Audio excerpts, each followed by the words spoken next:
ৰান্ধনী ঘৰত জ্বলি আছে 100ৰো অধিক চৌকা।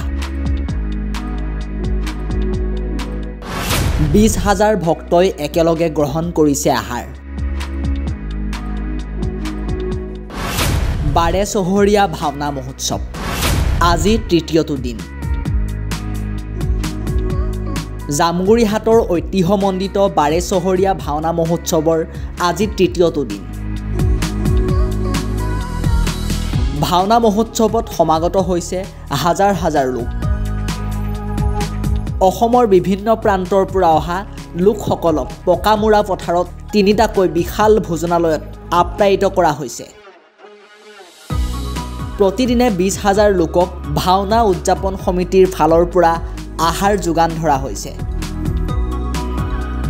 একেবাৰতে 5,000 লোকক খোৱাৰো ব্যৱস্থা কৰা হৈছে। ৰন্ধন প্ৰকৰণৰ বাবে ভোজনালয়ত প্ৰায় 100টা চৌকাত খাদ্য তৈয়াৰ কৰা হৈছে।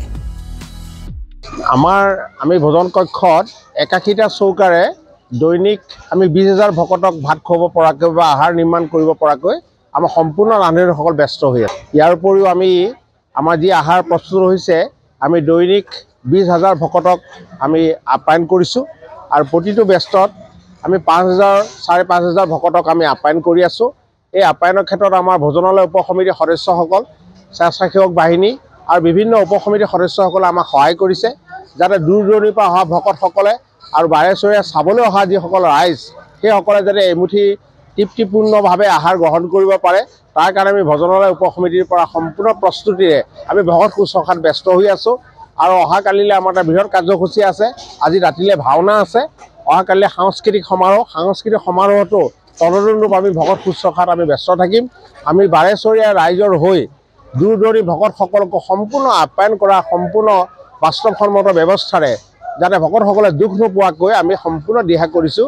আমি আশা কৰিছোঁ যে অনাগত সময়ছোৱাতো আমি নিশ্চয় ভকতসকলক সুন্দৰভাৱে আমি আপ্যায়ন কৰিব পাৰিম।